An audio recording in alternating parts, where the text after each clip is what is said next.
Então, quem tiver interesse de participar, por favor, dê o seu nome. Eu recomendo, porque é uma direção de Deus e nós precisamos estar curados para poder curar, né? Só quem é liberto que pode libertar e só quem é curado que pode curar.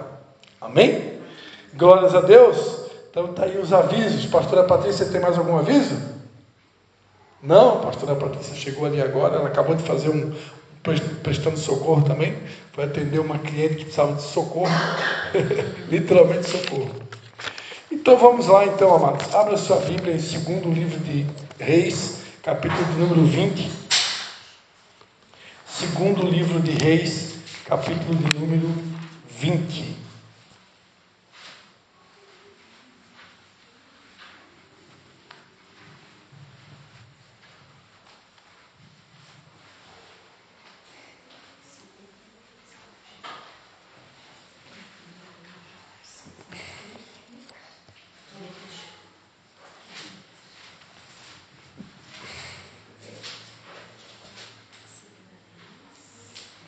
Segundo livro de Reis, capítulo de número 20. Quem achou, diga amém. Amém. Quem não achou, diga misericórdia.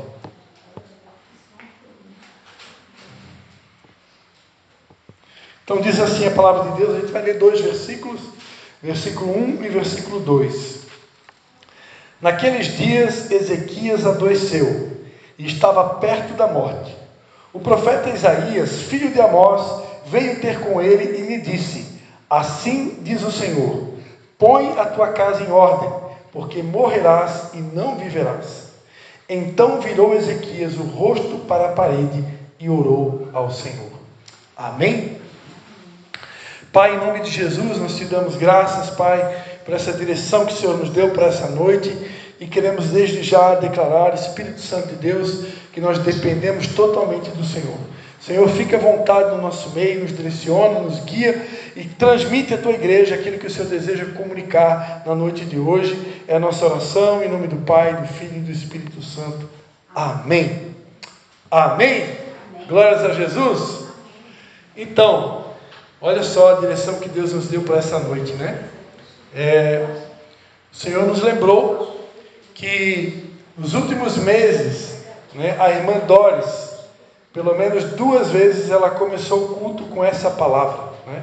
E Deus nos deu a direção para a noite de hoje, que a gente pudesse aprofundar essa palavra, para que todos possam entender. Se Deus já falou 2 vezes nessa igreja essa palavra aqui, é porque Deus está querendo ensinar alguma coisa para a gente, amém?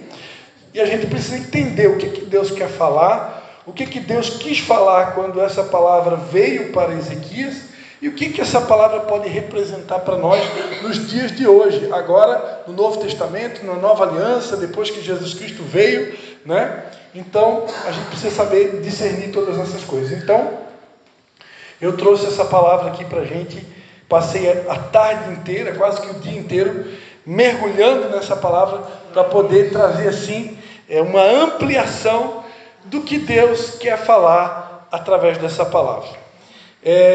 Ezequias, ele foi o 12º rei do Reino do Sul.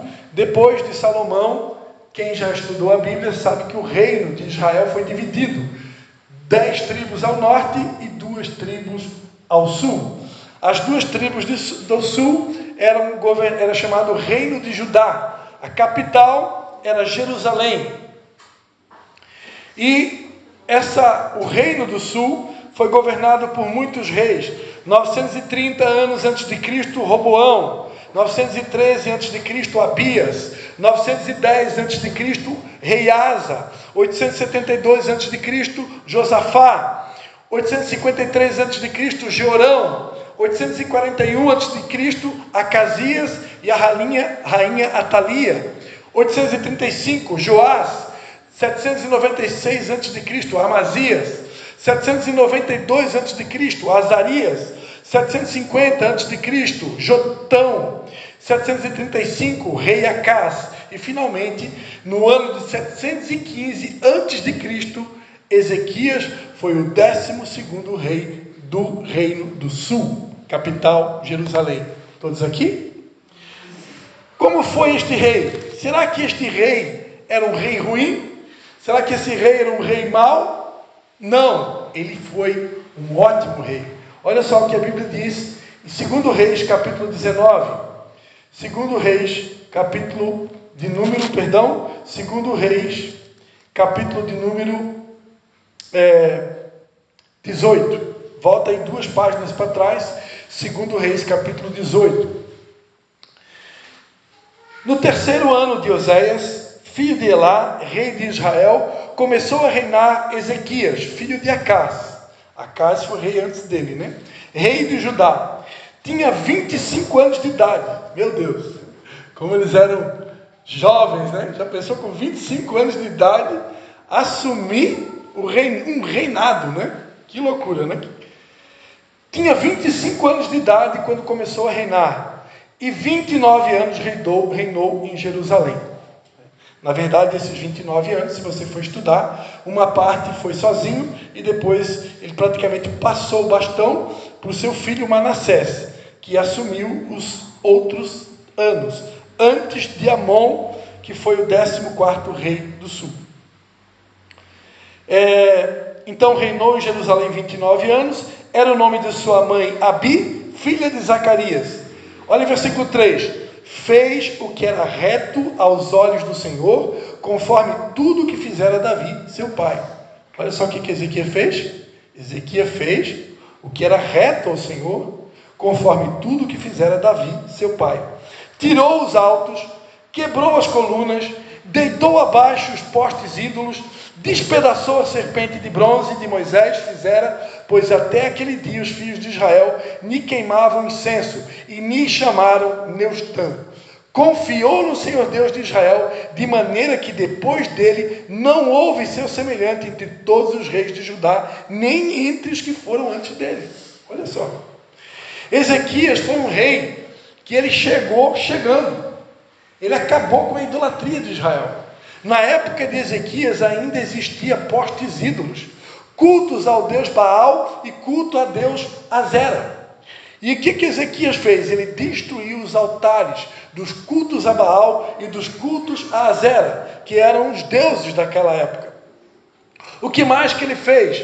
Quem já viu aquele período da história de Israel, quando ele estava atravessando o Êxodo, e o povo vivia murmurando contra Moisés, e Deus então pede, por causa da ira de Deus, por causa da murmuração, Deus fica indignado e Deus permite que serpentes piquem o povo.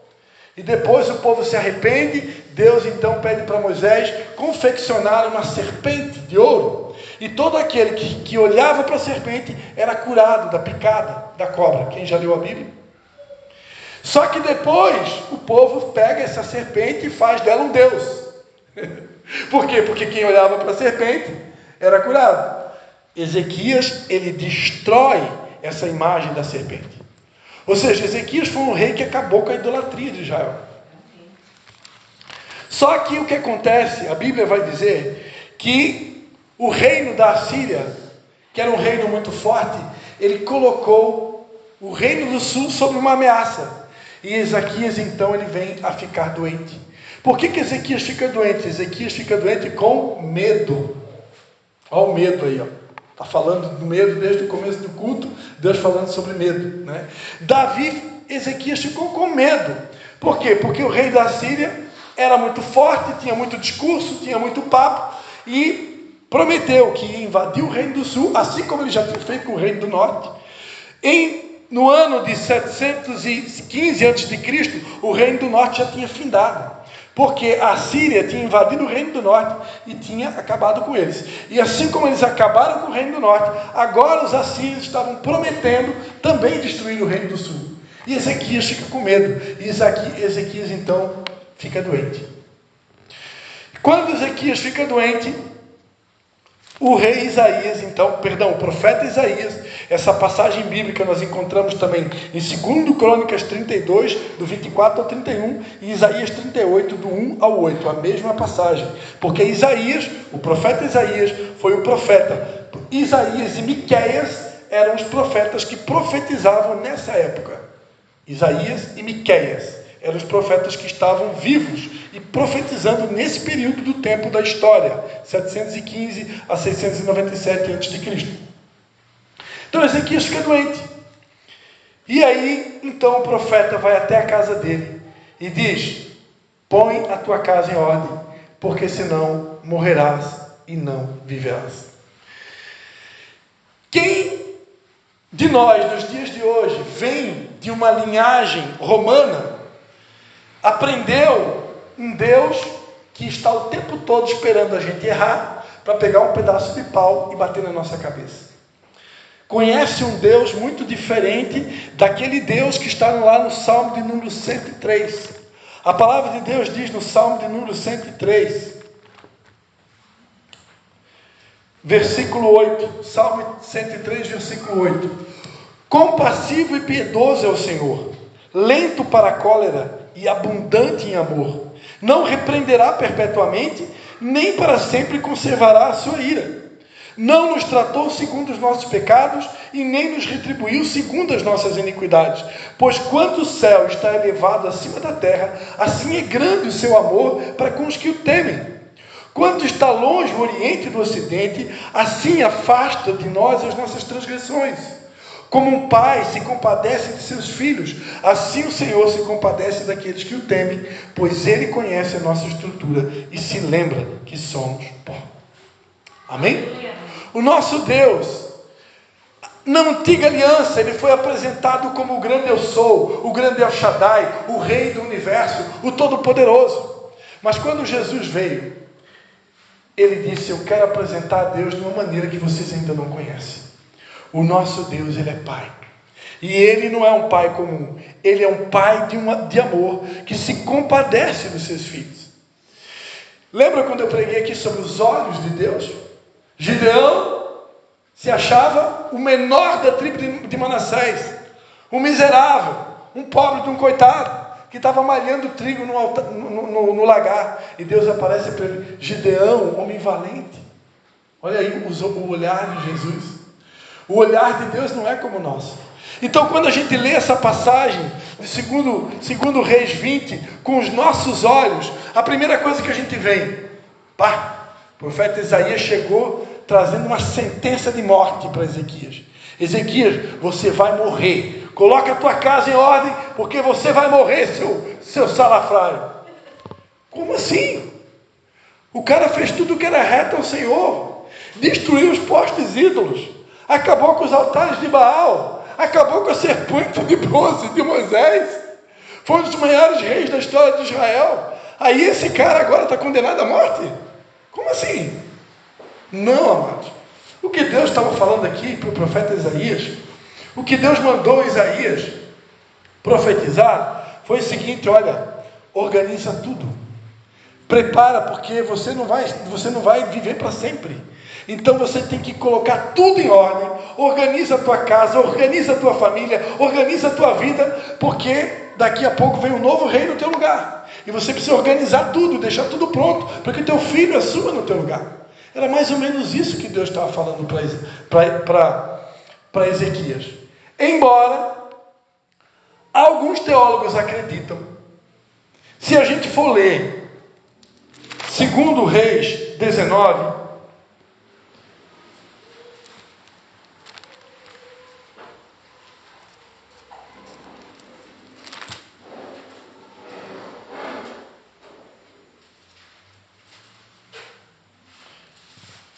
deixa eu ver aqui, 2 Crônicas 32, vamos ver aqui, 2 Crônicas 32, não, 2 Crônicas 32, deixa eu ver aqui.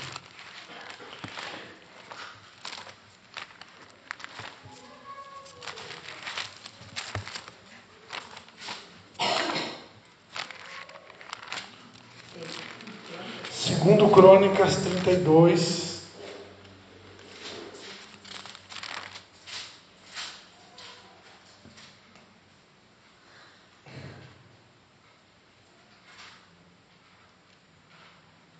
Segundo Crônicas 32, a Bíblia vai contar que Deus dá uma grande vitória sobre Ezequias, sobre o reino da Assíria. Vamos ler a partir do versículo 22. 2 Crônicas 32, a partir do versículo 22.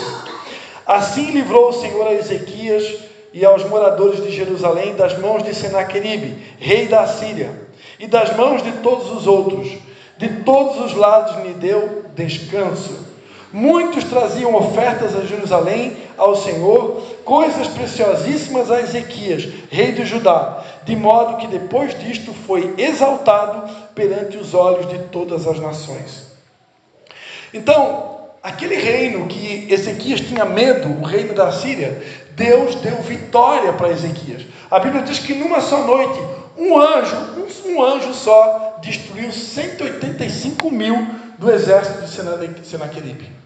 Deus, respondendo à oração de Ezequias, mandou um anjo, que só um anjo matou 185 mil do exército da Síria. E Ezequias teve uma grande vitória. Então há quem acredite que essa grande vitória de Ezequias sobre o reino da Síria fez com que ele ficasse orgulhoso.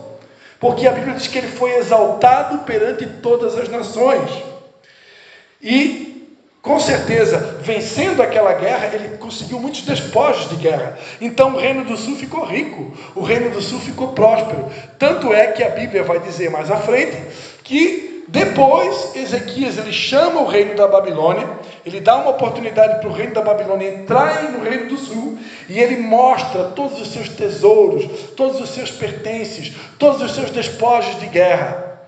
E, por causa disso que Deus considerou pecado, Deus manda o profeta Isaías de novo e diz para Ezequias: olha, tudo o que você mostrou para o reino da Babilônia vai ser saqueado pelo próprio reino da Babilônia e vocês vão perder tudo que vocês têm.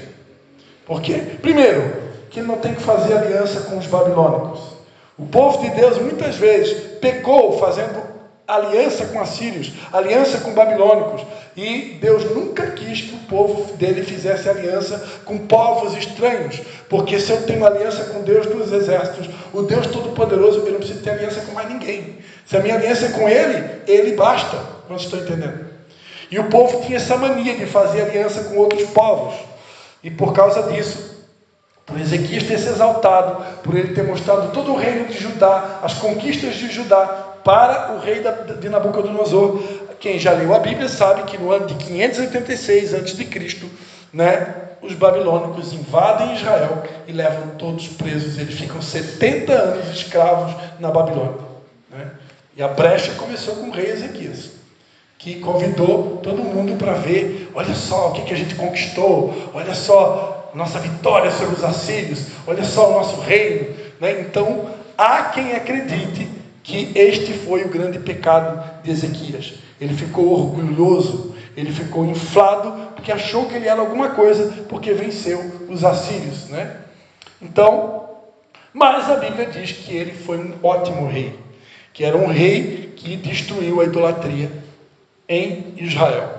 Tanto é que ele vai dizer, se a gente for ler Isaías 38, agora para a gente ler uma outra parte da Bíblia, Isaías 38,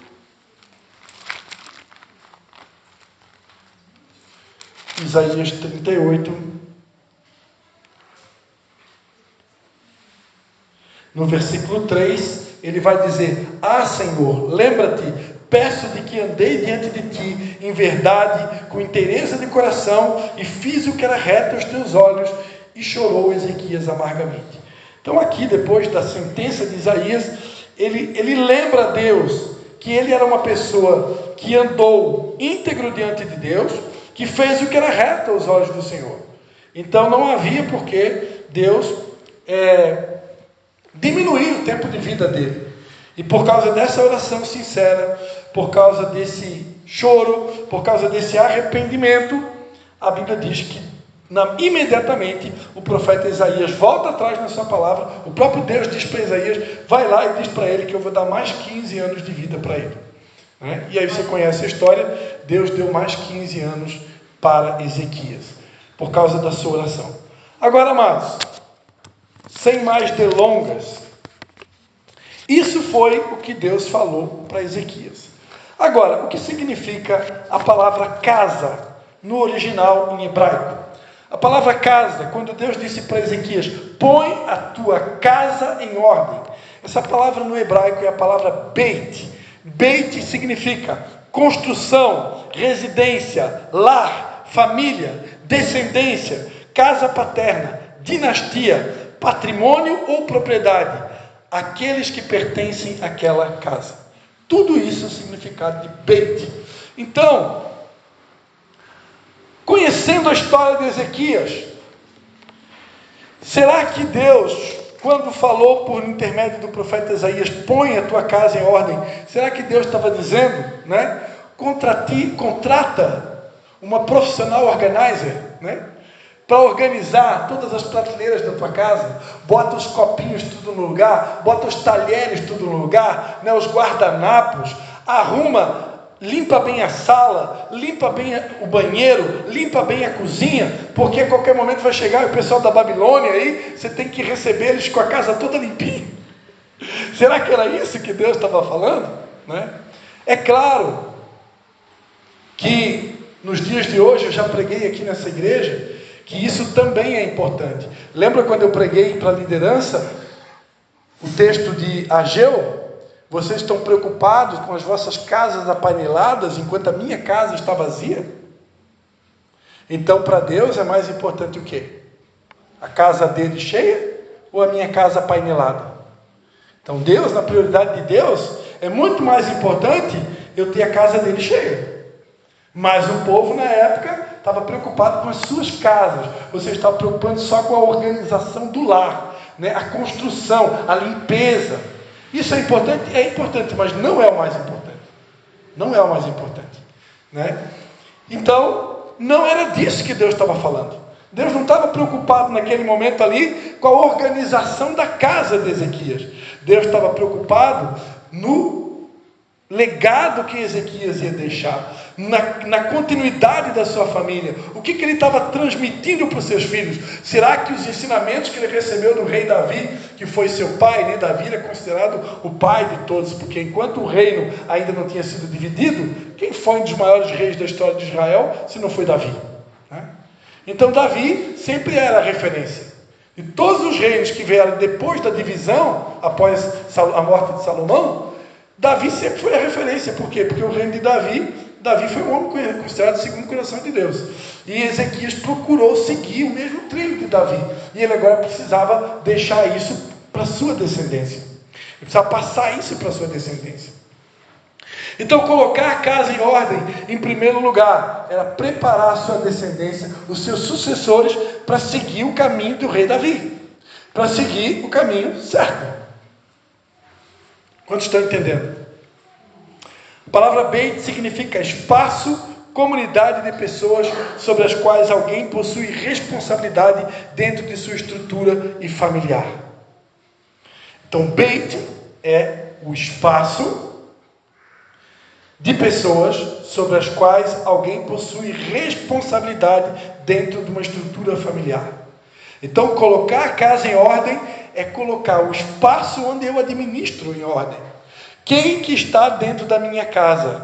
Minha esposa, meus filhos, minha sogra, meu sogro. Então, ali naquele espaço, eu tenho responsabilidade. E eu preciso fazer com que as coisas estejam em ordem naquele ambiente. É minha responsabilidade, principalmente para os homens, Como sacerdote, embora que na nova aliança as mulheres também são sacerdócio real. Então, como sacerdote, no espaço em que eu governo, no espaço em que eu administro, aquele lugar precisam as coisas estarem em ordem. Eu preciso apontar o caminho para minha esposa. Eu preciso apontar o caminho para meus filhos. O caminho é por aqui. E se eu perceber que meu esposo está desviado do caminho, minha esposa está fora do caminho, os meus filhos estão fora do caminho, é meu papel, como sacerdote, mostrar o que tem que ser feito. Essa semana, todo mundo aqui já sabe que a nossa filha mais velha, de 19 anos, a Ana Cristine, ela mora sozinha. Hoje ela é maior de idade, ela mora sozinha.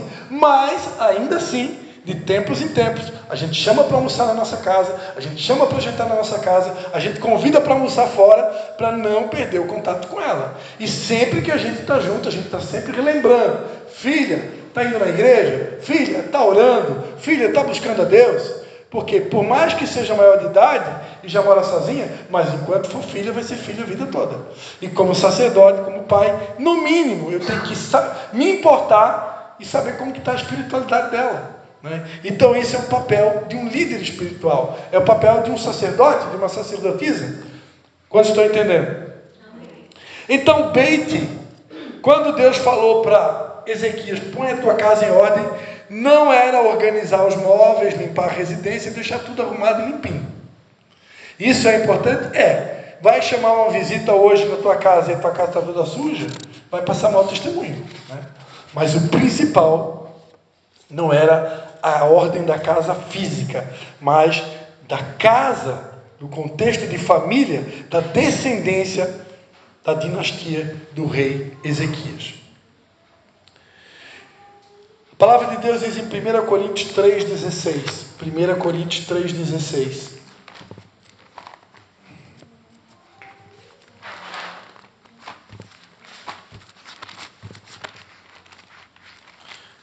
Coríntios 3,16. Não sabeis vós que sois santuário de Deus e que o Espírito de Deus habita em vós? Se alguém destruir o santuário de Deus, Deus o destruirá, pois o santuário de Deus que sois vós é sagrado.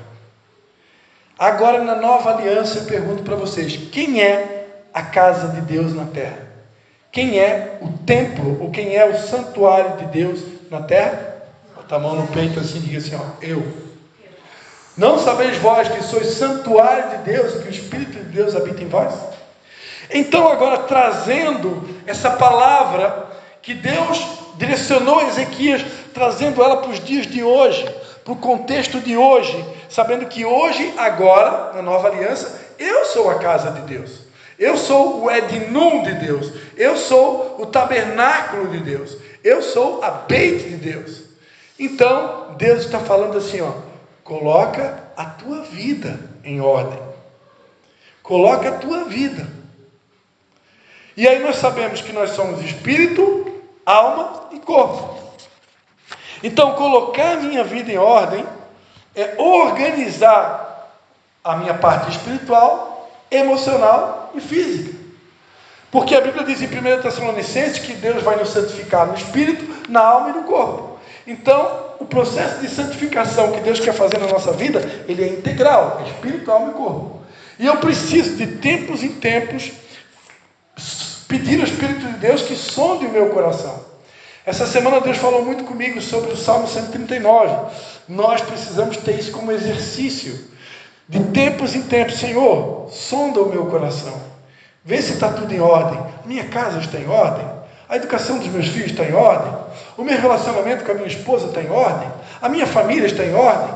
As minhas responsabilidades estão em ordem. Os meus relacionamentos estão em ordem. Eu estou deixando um legado para alguém. A minha posição diante de Deus, o meu casamento, as minhas prioridades estão em ordem. Então, de tempos em tempos, eu tenho que fazer um check-up. Eu tenho que pedir para o Espírito Santo sondar, examinar. Tem alguma mágoa no meu coração? Será que não tem alguém que eu preciso perdoar? Será que não tem alguém que eu estou afastado dessa pessoa porque o meu coraçãozinho está sujo? E eu não quero mais conversar com aquela pessoa porque o meu coração está dodói? Coloca a tua casa em ordem. Então, colocar a casa em ordem hoje diz respeito a fazer um check-up geral de tudo na minha vida. A minha vida como um todo.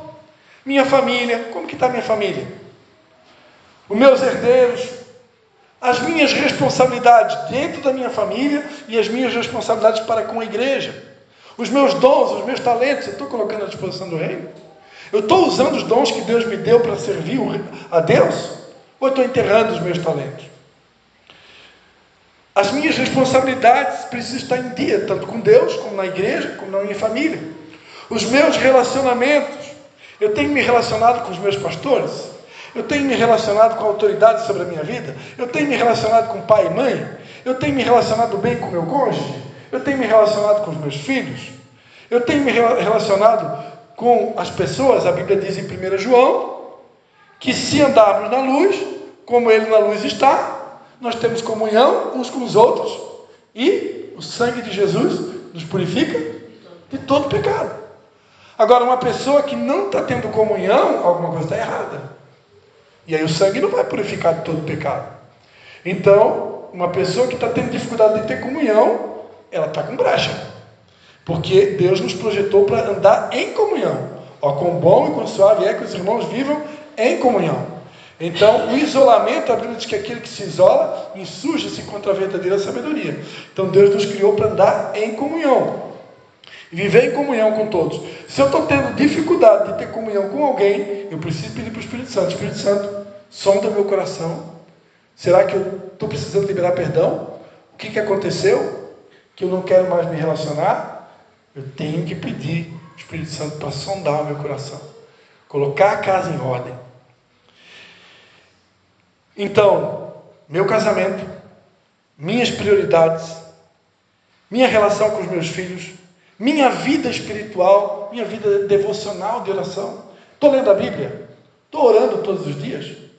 Estou me relacionando com Deus? O meu diálogo com Deus, a Bíblia diz, orai sem cessar. Eu oro todos os dias sem cessar, eu converso com Deus 24 horas por dia. Realmente eu ando com Deus? Ele é meu Emanuel? Ou eu só converso com Deus na hora que eu estou precisando de algum favor? Ele é o meu Pai. Eu tenho que conversar com Ele, andar com Ele. Todos os dias, 24 horas por dia. Ele não se afasta de nós. Mas será que nós estamos presentes? Como que está a minha vida espiritual, a minha vida devocional? Meu tempo de leitura bíblica, meu tempo de oração? Estou ganhando almas para Jesus? Jesus deixou uma missão para a igreja. Ide por todo o mundo e fazer discípulos. Estou fazendo discípulos? Qual foi a última vez que eu falei do amor de Jesus para alguém? Qual foi a última vez que eu criei uma estratégia para ganhar uma alma para Jesus? Qual foi a última vez que eu orei pelas almas do meu bairro, da minha cidade? Isso é a missão da igreja. Se eu não estou cumprindo a missão da igreja, eu estou em pecado. Coloca a tua casa em ordem.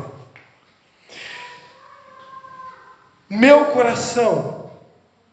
Como está o meu coração? A Bíblia diz, sobre tudo que se deve guardar, guarda o teu coração, porque dele procede as fontes da vida. Como que está o meu coração? Está limpo? Meu coração está cheio de amor para dar para as pessoas? Ou meu coração está ferido? Ou o meu coração está machucado? Quando Deus diz, coloca a tua casa em ordem, examina o teu coração. Faz um check-up, vê como é que está o teu coração. Está tudo bem? Está tudo bem com o teu pai? Está tudo bem com a tua mãe? Está tudo bem com os teus filhos? Está tudo bem com os teus amigos? Está tudo bem com os teus colegas da célula, da igreja? Eu preciso de tempos em tempos pedir para o Espírito Santo sondar o meu coração. Se eu e você desenvolver o hábito de sempre fazer a oração do Salmo 139, a gente vai estar sempre em ordem. A irmã Ana ministrou aqui sobre a ansiedade. Sabe por que a gente fica ansioso? Sabe por quê? Quer que eu responda? Porque a nossa casa não está em ordem. Porque quando eu estou organizado mentalmente, emocionalmente, espiritualmente, eu não tenho ansiedade. Uma pessoa que tem uma vida de oração, de relacionamento de intimidade com Deus, de comunhão com os irmãos, ela está em paz. Ela está em ordem com ela mesma. E essa pessoa não fica ansiosa. Nós só ficamos ansiosos porque entra uma desordem. A gente não ora como deveria, a gente não faz o devocional como deveria, não busca Deus como deveria, demora muito para apresentar a Ele aquilo que está tentando roubar a nossa paz, e aí a paz vai embora, a ansiedade chega e o medo vem junto com a ansiedade. Ou seja, entrou uma desordem. Então coloca a tua casa em ordem, bota a tua vida de oração em dia. Porque se você colocar a tua vida de oração em dia, eu garanto para você que a ansiedade vai sair. Porque a gente só fica ansioso porque a gente não ora o tanto que deveria orar. Ou tem outra coisa, eu não acredito na minha própria oração. Essa semana eu fiz uma devocional ali, eu coloquei, quem está lendo as devocional, orar sem fé é a mesma coisa que não orar. Se eu oro para Deus, entregando para Ele todas as minhas preocupações, o cheque que eu tenho que pagar, a conta que eu tenho que pagar, o problema que eu tenho que resolver, eu entrego na mão de Deus, e daqui a pouco eu fico ansioso de novo, então quer dizer que eu não tive fé. Eu não acreditei na oração que eu mesmo fiz. Aí a Bíblia diz que sem fé é impossível agradar a Deus. Então não é só orar, é orar e acreditar. Eu tenho que orar que quando a Bíblia diz, lançai sobre ele as vossas ansiedades, porque ele tem cuidado de vós.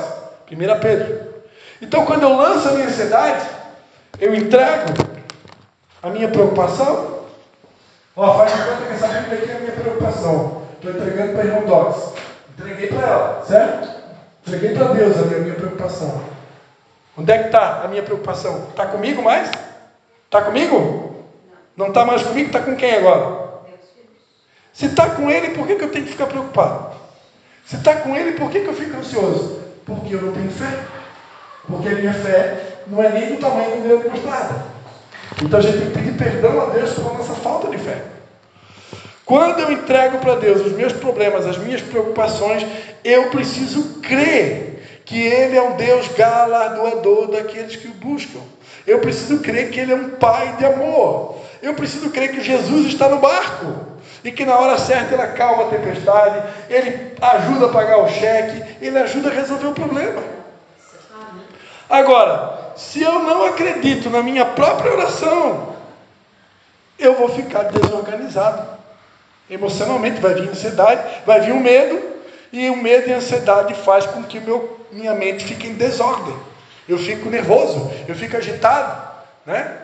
Quem aqui já fumou cigarro sabe o que a pessoa que fuma cigarro faz nessa hora, né? E fuma 1, e fuma 2, e fuma 3. E nos dias de hoje, o que mais que o ser humano faz? Comida.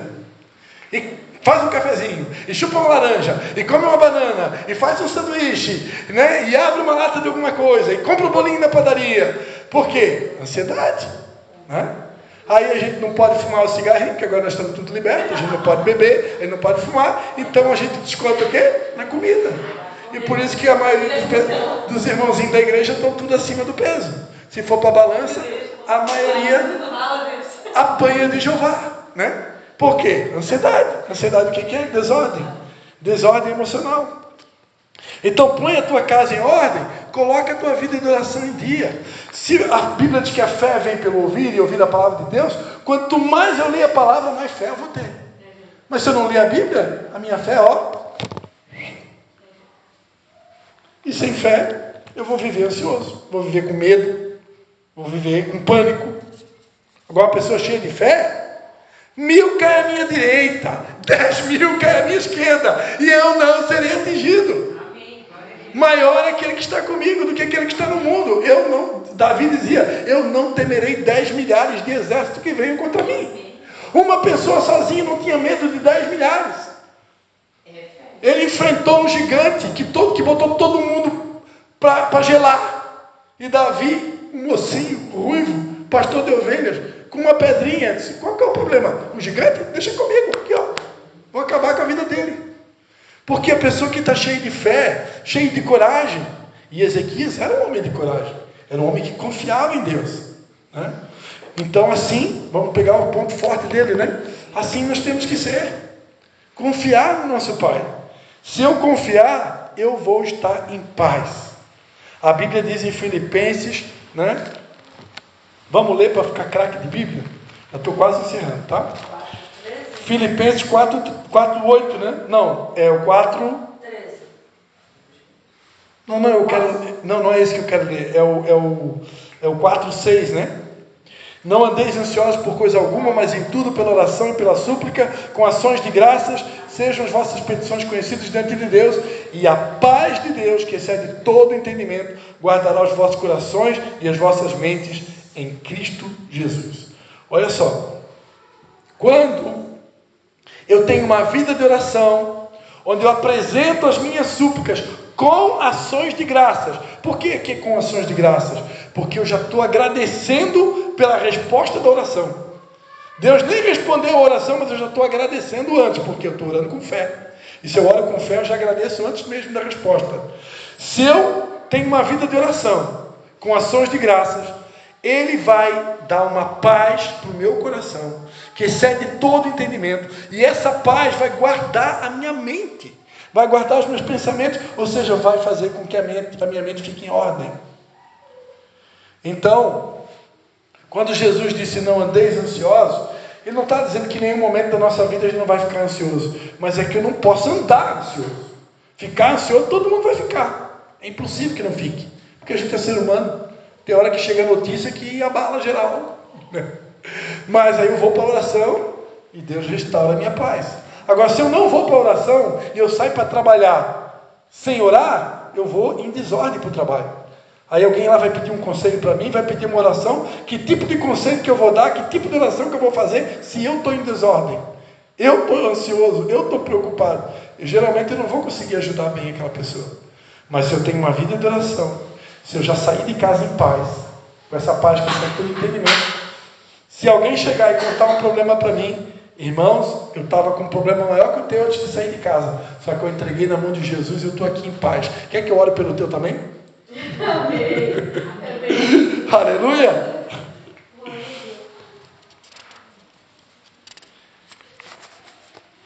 Eu trouxe aqui para compartilhar com vocês, eu já falei no outro culto, mas só para relembrar, hoje no mundo que a gente vive, os coaches ensinam para as pessoas que uma vida em ordem, uma casa em ordem, representa ter pelo menos 12 pilares da tua vida para você estar tudo organizado.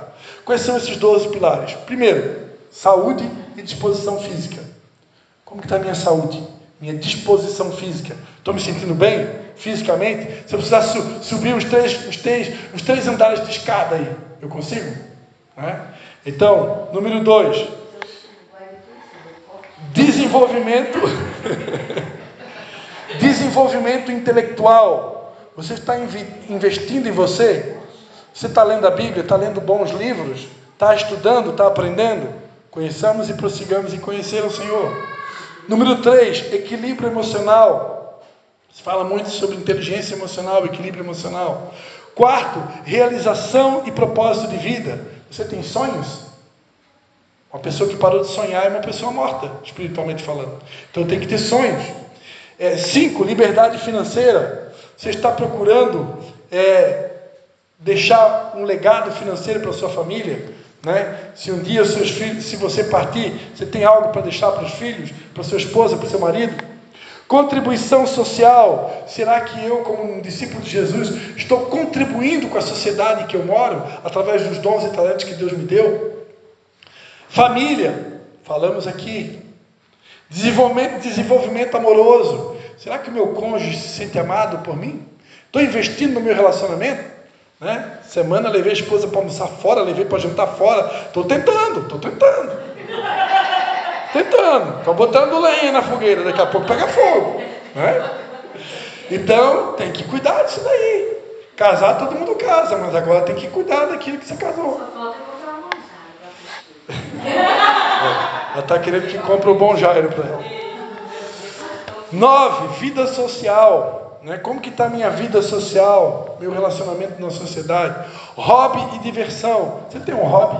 Você gosta de crochê? Andar de bicicleta? Ir na academia? Andar de patinete? Pescar? O que você gosta? É bom fazer uma coisa que dá prazer. Essa semana apareceu o apóstolo René lá, mostrou um vídeo, está lá no Instagram dele, ele pintando ovelhinha.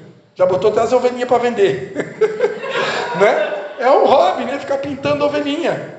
Tem mulher que gosta, minha esposa uma vez fazia biscuit, Então, o que deixa você feliz? Deus se importa com a nossa felicidade. Deus é um Deus bom. Então, se tem alguma coisa, fazer crochê, vai fazer bem para você? Ler um livro? Faça alguma coisa que te dá prazer. Deus quer ver os filhos dele felizes, alegres. Tem o apóstolo Luiz Hermínio diz, que um crente triste é um difamador do evangelho. Eu não concordo muito com essa frase, porque eu penso que nós temos direito de ficar triste. Porque a Bíblia diz que tem um tempo de chorar. E se tem um tempo de chorar, não tem como a gente inventar. Tempo de chorar, eu vou chorar. E tempo de rir, eu vou rir. Não dá para mentir para as pessoas. Mas eu não posso estar sempre triste. Todas as 4 estações do ano eu estou triste. Passa ano e vem ano. Não, mas pastor, é porque eu estou de luto. Tá, mas quando que vai acabar esse luto? Uma hora tem que acabar o luto. Eu sei que eu passei um luto de 2 anos, eu sei que não é brinquedo não. Luto é uma coisa delicada, mas tem uma hora que esse luto precisa acabar. Tem pessoas que ensinam que a gente tem que dar prazo para o luto. Bota um prazo, eu vou botar uma meta, até dia tal do mês tal, esse luto vai acabar na minha vida. Porque o choro pode durar uma noite, mas a alegria vem pela manhã. Amém? E por último, plenitude e felicidade. e espiritualidade, né? Então esses 12 pilares aí precisam estar em ordem. É o que ensinam os coaches dos últimos dias, né? Então uma vida em ordem, você vê que é um conjunto de coisas, né? E para encerrar, amados, como estamos administrando o nosso tempo? A Bíblia diz em Efésios, né? Remi o tempo, porque os dias são maus. Uma pessoa que tem a vida em ordem é alguém que administra bem o seu tempo. Não é alguém que fica botando o tempo fora com coisas vãs. Então, uma pessoa que tem a vida em ordem, ela sabe administrar o tempo. Ela não joga tempo fora com besteira. Claro que eu não estou, de tempos em tempos, tirar um tempo até mesmo para descansar é importante, para fazer uma coisa ali que, tipo, o Netflix da vida, um dorama, é importante também, porque tem hora que a gente tem que se desligar um pouco do mundo, desligar dessas notícias da mídia, né, que vai vir o furacão, que vai vir o tornado, e que vai vir não sei o quê. Então tem hora que a gente tem que desligar dessa bobageira toda, porque o nosso Deus está nos cuidando, em nome de Jesus, aleluia. E de vez em quando dá uma desligar, né, como dizia minha sogra. Oi? Como é que chama? Arejar, né? Assistir um dorama, vou ver o Netflix, vou escutar uma música, vou arrancar um matinho lá do pátio, né? Então, isso faz parte também, a gente é ser humano. Vou pescar, né? Tá nervoso, vai pescar, diziam os antigos, né? Vai fazer uma pescaria. Então, isso tudo faz parte. Mas não dá para ficar o tempo todo só nisso também, né? Então, nós precisamos também fazer um levantamento de como estamos administrando o nosso tempo. Será que a maneira como nós administramos o nosso tempo, nós estamos glorificando a Deus? Posso falar um pouquinho? Pode falar, meu amor. Já que passei a tarde virando chá lá em café com comunhão, as irmãs da Assembleia chamaram, convidaram 12 pessoas. E foi a tarde toda foi sobre prioridade, né? Colocar a nossa vida em ordem. E ela falou, né, que em primeiro lugar o reino de Deus, né? Depois que tem aquele texto, né, que fala, deixa eu primeiro cuidar dos meus mortos, deixa eu primeiro cuidar disso, cuidar daquilo, agora eu casei, depois eu vou te servir, Deus, né? E ela disse, o problema às vezes a gente não faz nada de errado, né? Eu cuido da minha família, eu já trabalho, eu sou responsável, então essas outras coisas estão tudo em ordem, né? Mas assim, eu faço tudo certo, mas com a ordem invertida. Primeiro é o Senhor. Primeiro é o Senhor. Amém. Amém. Glórias a Deus, vamos ficar de pé então. Vamos celebrar a ceia. Eu só quero dizer uma coisa para vocês. Aproveita esse tempo que depois de 70 tem que dormir um soninho depois do almoço. Tem que descansar, tem que ver um filmezinho, não todos os dias, mas filmezinho russo que é melhor do que o dorama. O dorama está tem muita coisa malvada, né? E o filme russo é uma história de vida, onde o bem sempre prevalece. Amém, meus amados, minhas amadas, nossas amadas. Tendo dado graças, Jesus Cristo disse, isto é o meu corpo que é entregue por vós, fazei isto em memória de mim. Semelhantemente, depois de cear, tomou o cálice, dizendo, este cálice é a nova aliança do meu sangue, fazei isto todas as vezes que beberdes, em memória de mim. Pois todas as vezes que comerdes este pão e beberdes este cálice, anunciais a morte do Senhor, até que Ele venha.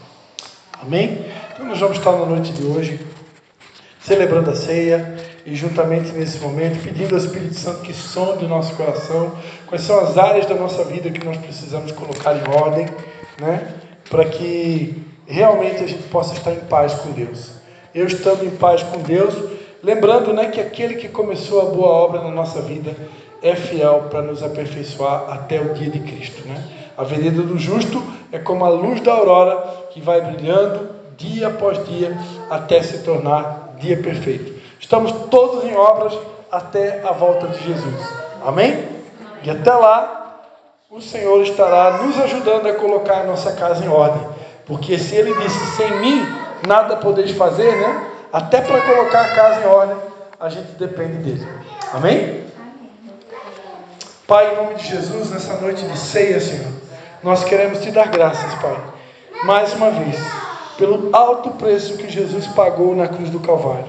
Obrigado, Senhor, pelo Teu corpo que foi moído pelas nossas transgressões. Obrigado pelo Teu sangue que foi derramado para a purificação dos nossos pecados. Obrigado também por essa palavra que o Senhor nos entregou na noite de hoje, Pai.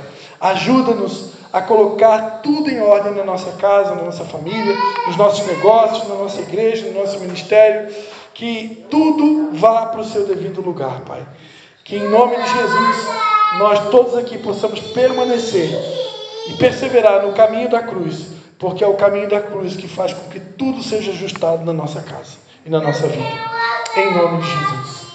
Amém.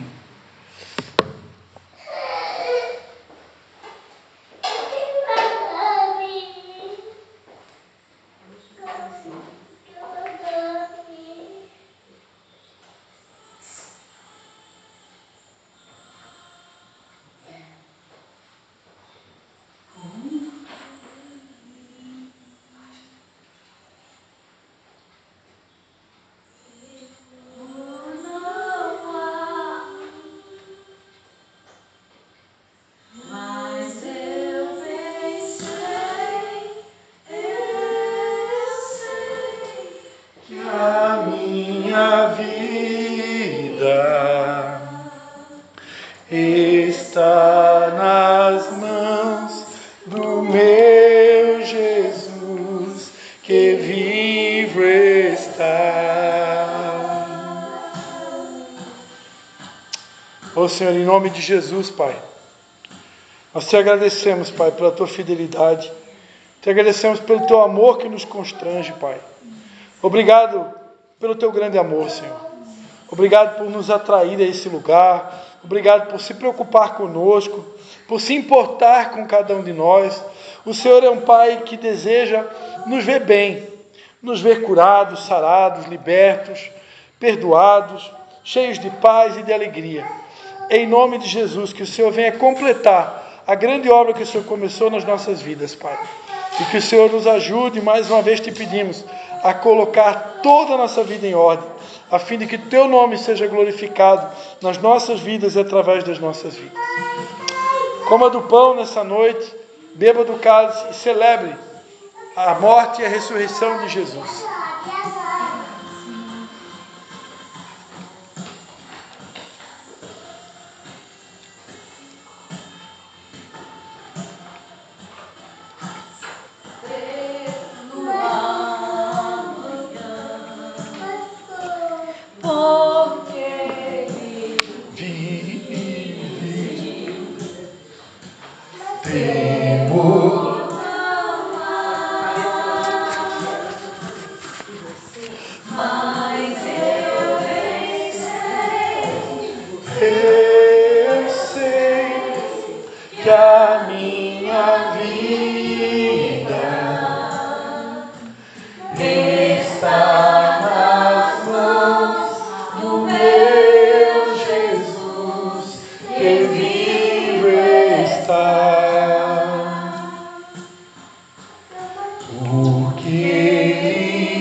Está nas mãos do meu Jesus, que vivo está.